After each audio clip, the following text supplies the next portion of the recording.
comme ni takk der war a mel. mooy lu ñuy wax rek. c'est un truc d'ensemble. boo nga xamante ne bu fekkee ne da nga ne ok dama bëgg a leeral. il faut que nga ubbi ci ay enquêtes soo ci ubbee enquête également nga mun a identifier nervi yooyu ngay wax. xam nga mun leen identifier ndax réellement ay nervi lañ. ndax réellement ndax du ñu woon ay forces de défense et de sécurité yu nga xamante ne voilà dañu habillé woon en civil. bu fekkee ni également da nga établir que ni ay nervi lañ kan. lan mooy turam. lan mooy santam parce que nervi du tur. ku nekk am nga tur am nga sant. am nga une identité. il faut que kooku nga mun ko identifier de manière irréfutable. nga xam turam xam santam xam nga à partir de ce moment là. nga doog ko mën a traduire devant la justice donc pour te dire que. yooyu yëpp bu fekkee ne dañ koy def également ce seront des enquêtes approfondies. et bu boobaa ce sera une responsabilité individuelle qui sera recherchée. mais une responsabilité collective en matière pénale ça n'existe pas. d'accord alors Daouda boo xoolee ci biir loi bi ni ñu ko tëggee yaa ngi dégg tamit yenn ci ay député am lu ñu doon wax fallait d'abord demander l'aval du Conseil constitutionnel. Quand même ba ñu xool ndax ni Sénégal xaatim au niveau international surtout ci wàllum torture wala ci cas yi ñu mel dëppoo na tey ak li ñu tënk ci biir loi bi nga xamante ne moom la Amadou Ba proposé. foofu tamit ndax yoon bu ñu mënoon jaar la. waaw mais ànduma ci loolu. c'est-à-dire que ñoom su fekkee ne réellement voté nañ loi bi. et que ñoom jàpp nañ ne loi bi ñu voté dafa nekk lu nga xamante ne dëppoowul ak yoon. à partir de ce moment là ñoom ils peuvent faire un recours. Bon, dire qu'il faut demander l'aval d'abord du Conseil constitutionnel bon, avant de faire telle ou telle autre chose du loolu parce que ci compétence u Conseil constitutionnel am na possibilité nu mu tuddati daal di joxe benn avis. D'accord. Mais avis yooyu c'est réservé au président de la République. C'est le président qui va demander un avis consultatif au Conseil constitutionnel. Le Conseil constitutionnel daal di ko koy jox du nekk lu nga xamante ne da koy publier. da ko koy jox. C'est arrivé à plusieurs reprises. Le président Macky Sall en 2012. bi nga xamante ne newoon na day wàññi mandat de 7 ans à 5 ans. Il avait demandé l'avis du Conseil constitutionnel. bind leen laaj leen avis. en vertu des dispositions de la Constitution. Le Conseil constitutionnel ñëw na ko mënuloo koo def. parce que tu as été élu sur la base de 7 ans. et par conséquent li nga xamante ne les électeurs sénégalais. moom lañ jëloon jox la ko comme mandat boobu mënoo ko retailler. ça c'était un avis. Le président Bassirou Diomaye Faye. il l'a fait bi muy doog a toog. pour xool à quel moment lay mën a dissoudre Assemblée nationale. Ça c'était un avis. qu'il avait demandé au Conseil constitutionnel. Ça c'est le président de la République qui le fait. Maintenant un député. yow su fekkee ne dañ ñëw ñu voter benn loi boo xamante ne d'accord tu peux faire un recours. tu attaques. attaquer la ñu mën. en ce moment attaquer ngay mën mais tu peux pas dire que par exemple nañ demander avis y a que le président qui demande l'avis. Conseil constitutionnel jox ko yow député li ngay mën mooy voté nañ d'accord ma. jàpp naa ne li ñu voté nii dëppoowul ak charte yi dëppoowul ak yoon. là j'attaque la décision au niveau du Conseil constitutionnel. à partir de ce moment là le Conseil constitutionnel va prendre une décision. at ci àddu et ça sera publié sur le site du Conseil constitutionnel. mais si cas bi moom dafay wane incompétence am ndax. non parce que attaqué wuñu. waaw. Ils n'ont pas encore attaqué bu fekkee ne vote bi loi bi voté nañ ko les députés ñi nga xamante ne ñoom ñoo nekk ci opposition bi comme mu nekk ñoom Aïssata Tall Sall consort il faut s'attendre à ce que ñoom ñu def recours. D'accord. benn bi li nga dégg ñuy wax noonu ñu naan ok il fallait que ñu xool ndax li ñuy xamante dañ koy voté.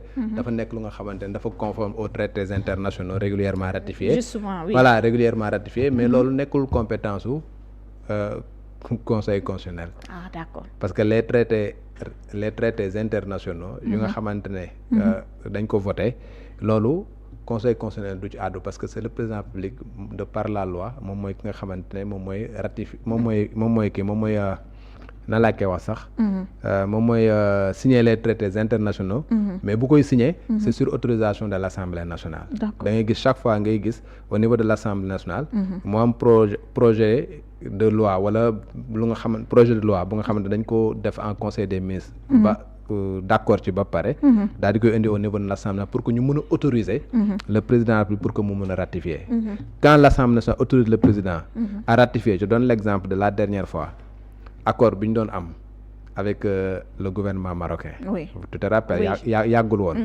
loolu c'est une convention qui a été ratifiée par le président de la République mais après autorisation de l'Assemblée nationale loolu conseil constitutionnel yoonam du ca nekk. boo ñëwee par exemple nga déféré ko ci moom également ñëw laaj ko également il va se déclarer incompétent parce que c'est une prérogative bi nga xamante ne qui lui est pas dévolue. Rien à voir nag avec le fait que nga ñëw ñu voté benn loi nga attaqué ko devant le conseil constitutionnel pour dire que c'est li ñu voté nii c'est pas conforme à la constitution c'est inconstitutionnel. C'est pas conforme à la constitution. C'est pas conforme à la constitution loolu mën nga ko attaqué su fekkee ne voté nañ loi parce que les députés loi la ñuy voté xam nga loi bi mën na nekk loi ordinaire mën na nekk loi organique léegi bu fekkee ne dañ ko voté ba pare yow député tu peux estimer que loi bii ñu voté ni nekkul lu nga xam ne dafa conforme avec les dispositions de la constitution nga attaqué au niveau du conseil constitutionnel le conseil constitutionnel mën na ci àddu bu boobaa il va pas se déclarer incompétent parce que ce sont ses prérogatives mu àddu ci bu fekkee en matière électorale la également ñu def benn acte comme exactement ce qui s'était passé avec le président Macky Sall bi mu ne dafay dàq élection yi là tu attaques au niveau du conseil constitutionnel ce sont ses prérogatives mu daal di ci àddu mais su fekkee ne un traité international la à partir de ce moment c'est hors de la compétence du conseil constitutionnel parce que dafa nekk lu nga xamante ne un traité international ça c'est de la prérogative du président de la République pour que mu ratifier ko après autorisation de l'Assemblée nationale donc lu ci bëri boo ko bu fekkee ne da nga jàpp ni le traité là nekk lu nga xamante c'est conforme à la constitution également lu ci bëri boo demee au niveau du conseil constitutionnel va se déclarer incompétent. D'accord moom moo kon li leer ci cas bi muy conforté tey position bi mu li mu leeral kay ci cas de torture yi nga xamante ni kon donc wax nañu ko te it Sénégal da koo xaatim que ni couvrir ko lu ñu war a mën a àtte la lu ñu ko bàyyi mu jàll. Non foofu c'est clair dañ ne les traités internationaux régulièrement ratifiés par le Sénégal dafay nekk lu nga xamante dafay supérieur même aux lois nationales donc et par conséquent tey il y a une jurisprudence constante qui dit que même tey su fekkee ni voté nañ une loi d'amnistie les traités yu nga xamante ne contre la torture contre na laa koy wax sax yenn yu nga xamante ne ay actes dégradants yu nga xam da nga koy def wala mu nekk crime contre l'humanité même bu fekkee ne da nga voté une loi d'amnistie amnistie mënul tere ñu mun topp ci loolu. D'accord. que nga abrogé nga ñàkk a abrogé que nga interprété nga ñàkk a interprété xam nga loi ba nga xamante ne le président Macky Sall voté woon nañ ko ba ñu voté ko en 2024 mënul couvrir acte de torture mënul couvrir xam nga yenn ñaawteef yu nga xamante ne muy acte dégradant et consort parce que ça c'est imprescriptible et les traités internationaux wax nañ ne loolu amul kenn ko nga xamante ne mën nga ko topp mënul couvrir les crimes contre l'humanité et il y a une jurisprudence waxoon naa fi que ni en Mauritanie gi voté woon nañ fi loi d'amnistie mais y a un général bu nga xamante ne dañ ko toppoon ci ay crimes contre l'humanité et consort ay actes de torture actes dégradants bi mu demee à l'international dañ ko jàpp dañ ko jugé boo demee le général Pinochet également en Amérique du Sud c'était exactement la même chose même malgré le fait que dans son propre pays il y avait une loi d'amnistie qui avait été votée donc loolu dafa nekk lu nga xamante tu n'as pas besoin d'interpréter wala ngay nangam ak nangam quelle que soit loi d'amnistie boobu mun di dem également ces actes là si tu as la preuve que ni Massamba mi moom moo ko def à la kulli alin da nga koy mun topp au niveau national da nga koy mun topp au niveau international loolu t'as pas besoin d'interprétation pour ça parce que c'est imprescriptible te amul benn loi d'amnistie bu ko mën a couvrir tey boo xoolee te problème bi mooy te ñu soulever waat ko mooy le fait que ba ñuy exposer loi bi di koy voté mooy la Aïssata Tall Sall bi mu ne tey boo xoolee ci cas yi ñuy wax ni crime boole wuñu ko ci li nga xamante ni moom moo di amnistie bi d'ailleurs moom mooy li tax sax Amadou Ba indiwaat à ce que ñu interprété waat loi bi au lieu ñu jublu ci li nga xamante ni moo di abrogation totale comme le veulent certains. waaw mais boo jëlee la loi d'amnistie bi nga xamante ne voté woon nañ ko les termes sont clairs loolu moo tax man la loi d'interprétation moi ça me pose problème techniquement voilà loi d'amnistie bi nga xamante ne dañ ko voté woon man pour man c'est une loi qui est très claire dañ ne tous les faits yi nga xamante ne dafa am de février 2024 du 1er février 2021 au 25 février 2024 xam nga loolu séquence temporelle bi c'est clair se rapportant à des manifestations ou ayant des motivations politiques xam nga y compris li nga xamante ne dañ ko wax ci xarala yu bees yi maanaam que mu nekk diffamation que mu nekk diffusion de fausses nouvelles bu nga xamante def nga ko et consort donc ñëw na que li nga fait yooyu nga xamante ne c'est susceptible de qualification correctionnelle ou criminelle. yaa ngi dégg. Que les faits étaient commis au Sénégal ou à l'étranger, que les faits étaient jugés ou non. Donc li ngay jàpp mooy dafa am séquence temporelle 1er février 2025 la fa amoon ci ay ñaawteef nga xamante ne ñaawteef yu nga xamante dañ ko defoon ci manifestation yi wala mu nekk lu nga xamante ne dafa amoon motivation politique. mu nekk lu nga xamante ne mën nañ koo considérer comme délit. wala ñu considérer ko comme crime. que ñu defe ko Sénégal wala ñu defe ko extérieur. que ñi ko def ñu jugé leen wala jugé wuñ leen amnistie nañ ko loolu moo nekkoon ci loi d'amnistie boobu. loolu nag ni nga koy déggee mooy lan lépp lu nga xamante ne délit ci diggante boobu bu nga xam ne def nañ ko ci pendant les manifestations wala ña ko def motivation politique la ñu amoon kenn mënu leen cee toppee. D'accord. Mais lépp lu nga xamante ne également crime la xam nga. C'est la même chose dañ koy amnistier. Maintenant nag pour que nga mun comprendre na laa koy wax champ d'application boobu. Infraction yi nga xam ne dañ ko considérer comme délit wala infraction yi nga xam ne dañ ko considérer comme crime xam nga ci biir manifestation wala mu am motivation politique il faut nga dem ci code pénal xam lan mooy délit ak lan mooy crime. D'accord. Voilà donc tey on a tendance à dire ici au Sénégal crime économique comprendre nga. wala ñu ne ay crime de sang et consorts. On a tendance à dire ça. mais c'est des termes impropres. Tey ici au Sénégal quand tu dis par exemple un crime économique. Techniquement au Sénégal les infractions économiques ne sont pas des crimes c'est des délits. Ah kon ñoom lu tax ñu tuddee ko crime économique alors. waaw su fekkoon ne c'est des crimes. du tribunal correctionnel moo koy juger chambre criminelle moo koy juger. D'accord na foofu lay compétent pour taxaw. Ici au Sénégal. Oui. Les infractions yi nga xamante ne moom moo fi nekk. que mu nekk détournement de deniers publics que mu nekk escroquerie sur des deniers publics. xam nga que mu nekk détournement de deniers publics que mu nekk corruption concussion yooyu ngay gis yëpp c'est des délits. D'accord. Yoo nga xamante ne tey bu ñu koy juger c'est le tribunal correctionnel qui est compétent tey avec le pôle judiciaire financier. xam nga. ñoom ñoo koy juger le pôle judiciaire financier nga xamante ne ñetti branche la y a le parquet y a l'instruction et y a le jugement. Alors que bu fekkee ni crime la rek. automatiquement la compétence c'est la chambre criminelle. Exemple bi ma lay jox délit. C'était un viol c'était un délit. Tribunal correctionnel lañ ko doon juger wala tribunal des flagrants délits. Mais bañ ko defee crime ba léegi. amul benn tribunal de flagrant délit ou bien tribunal correctionnel qui a compétence à juger le viol. C'est la chambre criminelle moom moo compétent donc da ngay jàpp ne dans certains pays. le détournement de deniers publics est un crime boo demee en Chine et consorts c'est un crime. Mais ici au Sénégal les infractions yu nga xamante ne de même qu'en France. les infractions yu nga xamante ne des infractions économiques la dañ leen considérer comme des délits et non pas comme des crimes. Donc li gën a propre mooy infraction économique. Et non pas crime économique. Parce que c'est pas un crime xam nga au sens du code pénal du Sénégal. De la même manière également crime de sang amul fenn fu nga xamante ne dañ ko bind ci code pénal. Au niveau du code pénal boo jëlee article 1 bi daf ne ñetti infraction mooy ñaawteef ñu ne la ñetti façon ñaawteef moo am contravention tey dawal nga sa oto brûler nga feu rouge. contravention la def nga infraction. contravention la lu ci bëri amende lañ lay jox. dañu nangu sa permis nga dem fay amende ñu jox la ko. waaw nit ki sàcc na xam nga wala def na détournement wala escroquerie wala def na abus de confiance délit la. xam nga buñ ko jàppee tribunal flagrant délit wala tribunal correctionnel. nit ki violé na wala nit ki rey na nit wala nit ki nangam ak nangam xam nga. nekk na agresseur nekk bande organisée. À part de ce moment là crime la donc loolu mooy suñu différence yi nga xamante moom lañu am ci suñu code pénal. Maintenant nag nit ki mën na rey nit. mu bañ a nekk crime. mën na rey nit. mu bañ a nekk crime. ñàkk na rey nit mu nekk crime. Pourquoi.